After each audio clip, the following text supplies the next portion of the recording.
IBM released their quarterly earnings and actually reported some pretty good growth numbers. But still, the stock fell pretty hard. So what's going on here? And is this a good opportunity to buy IBM at a lower valuation? More on that in this video.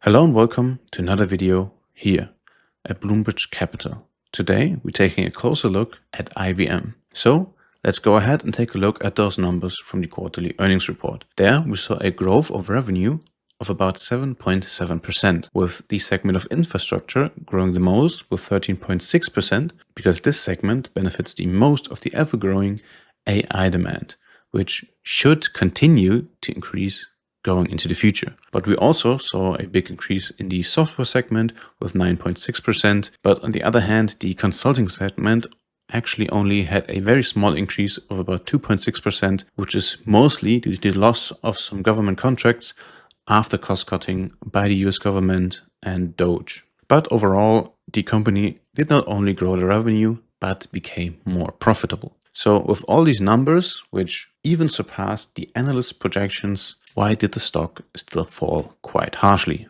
Well, it's because investors were actually hoping for an even bigger increase, especially in the software department. So some investors who were hoping for more insane numbers sold their stock. But what's the outlook for IBM now? Because in actuality, it is not really looking grim at all, because one of the stepstones that IBM had to face was cost cutting by the US government, which led to the loss of some contracts.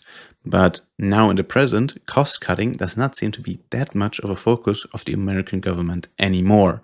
Well, in some areas it is, but not as much anymore in the consulting side of things. And also with the current immigration policy of the US government, we should see a decrease in migrant workers coming to the US, which should drive up wages in the country, which then in turn should make AI solutions for companies even more attractive, which should add on to the already crazy AI demand. But especially this area is the one where IBM will win out the most. And in general, if we look at the evaluation of IBM, then we see that the PE ratio is actually still average for a stock in the S&P 500. So we're actually not seeing a crazy overvaluation, which needs insane growth numbers to sustain itself.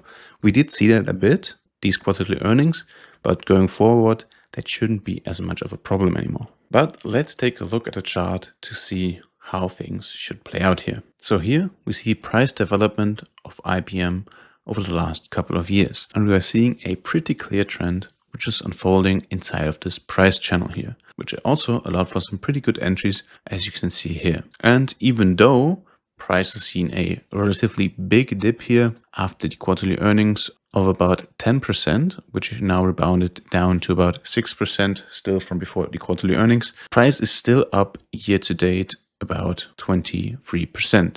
So not too bad of a performance. But still, we did see a pretty big gap here to the downside, which is a bit concerning. So where should price go from here? Well, for now, price has formed a low here after this big drop. So what we can expect from here is probably one of two things. Either we will get an increase in volatility with price rebounding relatively quickly, but then probably coming back down again. Or on the other hand, what could also happen is a bit more of a consolidation. So price just going sideways, not really knowing where to go. And then also similar to the first scenario, coming down here and coming to the bottom of this price channel. But then from here, we should see a big increase again. Similarly to the other times that we reach the bottom of the price channel, we should see a pretty strong trend emerge from here, taking us back all the way to the top of the price channel. Especially then when the next quarterly earnings come in, we should probably see another big upwards trend starting from that. Because again, IBM really isn't all that overvalued at the moment, especially if we find ourselves here in this realm of about $250, then the PE ratio really is not that out of hand. And if in the next quarterly earnings, IBM can get some decent numbers, we should certainly see some investors flocking back to the stock, which should drive prices here back up again, probably surpassing the previous high here, surpassing the $300 mark, and most likely taking us all the way up here to around the $335 mark. So if you do want to get in on that, it is understandable that you maybe do not have the most confidence after a drop like this, but you could, for example, DCA in here, so take some smaller positions and opening along this trend here, whichever form it may take, or maybe as soon as we reach sort of the bottom line here of this trend channel, you can think about getting in then. So maybe in like late September or October. But if you want to get some more regular updates on how IBM will perform, then you can actually check out the video description below, because there you'll find a link to our Discord. There we provide daily analysis on over 180 assets, going from precious metals over crypto to stocks. IBM is actually also one of the stocks we cover in there, so if you want to get regular updates on that, check out the link below. But beyond that, I hope you found this video helpful, and with that, I wish you a good week, and until next time, here at Bloomberg Capital.